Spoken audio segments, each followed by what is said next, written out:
have to be able to carry on playing for longer. Also, if the carbon dioxide can be removed from the body more efficiently, this will make the player less likely to fatigue. Good. Cardiovascular system. Go on. Cardiac hypertrophy is when the heart increases in size and blood volume. This is an advantage to a rugby player because more blood can be pumped around the body, which means more energy and also more oxygen can be transported to the muscles. Also, when a rugby player exercises, the left ventricle of the heart thickens. This is beneficial because more blood can be pumped out of the heart per beat. This is because the muscle contraction is stronger, therefore more oxygen can be transported around the body. Good. Increase in stroke volume. Stroke volume is the amount of blood pumped from the heart per beat. Stroke volume will increase during exercise, but if a rugby player regularly exercises, then their stroke volume at rest will also increase. This will increase blood flow because blood vessels will also increase, which means more oxygen can be carried around the body, which is an advantage to a rugby player because they can play for longer periods without fatiguing. Increase in cardiac output.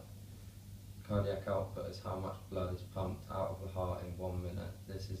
This increases during exercise because the stroke volume is increased and will also increase if heart rate rises. This is because when heart rate rises, the heart is beating more times per minute and therefore more blood is being pumped from the heart. The same with stroke volume, because more blood is being pumped per beat, more will be pumped in a minute.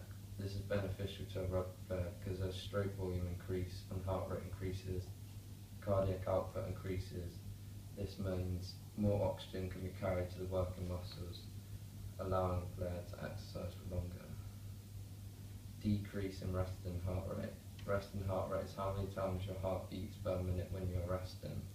After a rugby player has done a lot of exercise, their resting heart rate will start to be lower. This is an advantage to a rugby player because when they are resting, they will not be using valuable energy stores and using less oxygen because their heart is not having to work as hard. The quicker a rugby player's heart can return to their resting heart rate after exercise, the better, because this means their heart is not wasting any oxygen or energy. Capillarization.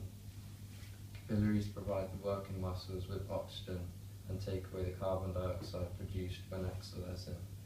The blood vessels surrounding a muscle increase during exercise, which will result in an increase in blood flow. Therefore, there is more oxygen being able to transport around the body, especially to the working muscles. This benefits a rugby player because more waste products such as lactic acid and carbon dioxide can be removed from the body quicker. Therefore, it will take longer for a player to fatigue. Increase in blood volume. A rugby player's blood volume will increase due to exercise. The reason blood volume increases is related to capillarization, because if there are more capillaries transporting blood to the working muscles, there will be more available. Also with cardiac hypertrophy, because the walls of the heart thicken, therefore blood volume will then increase. This is an advantage to a rugby player because more waste products can be removed quicker, such as lactic acid and carbon dioxide, because there is more blood to be pumped around available for diffusion to take place. Reduction in resting blood pressure. When rugby players start to exercise, their blood pressure will increase. Then when they have stopped exercise, it should return to their normal resting blood pressure after a minute. Fitter rugby players' blood pressure will return to normal quicker than others. This is because they will be used to exercise on a regular basis and therefore will be able to recover quickly. This is better for a rugby player because they are also less likely to get any heart-related illnesses because of regular exercise. An example of this would be coronary heart disease. Decreased recovery time. Recovery time is how long it takes for your heart rate to return to normal. So your resting heart rate. Regular exercise will cause the cardiac muscles to become stronger, which will mean the recovery time will become shorter. For example, a rugby player may chase the kick and be very tired after this and not be able to make another run at this intensity again for a period of time. However, through regular exercise, its recovery time will become shorter, which will benefit a rugby player, make them able to compete in a match more frequently. Increased aerobic fitness.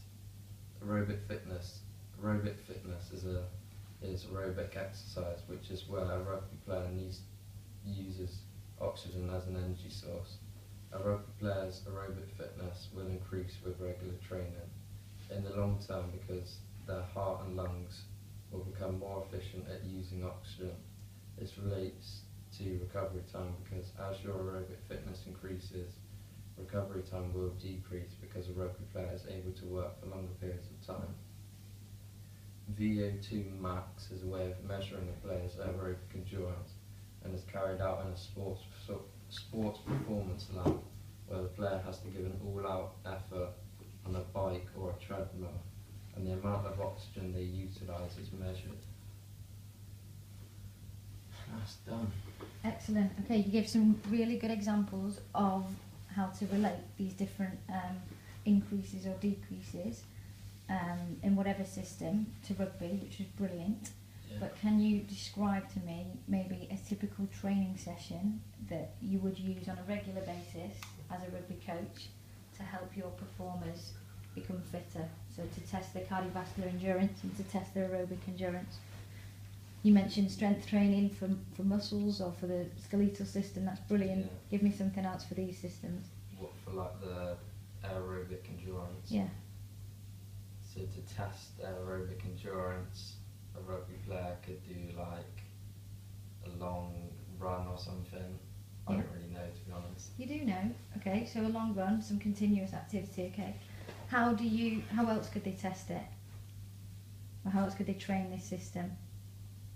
Train it by What other kind of training methods? like interval training, Okay, so give me an example from interval training. where you run a certain distance and then jog a certain distance and then like walk and then you like repeat it going round. Okay. And if you were trying to really stress their fitness levels, would you increase the time they have to rest or would you decrease the time they have to rest? Gradually decrease it like over time. Like they might start with like a 5-minute rest between each one and then decrease it to like 4 minutes, then 3 minutes, 2 minutes. Okay. Because we're talking about training now for a period of 6 weeks' time, so you'd like to see an improvement in their VO2 max after 6 weeks. Yeah. Okay? Alright, we'll leave it at that. Well done.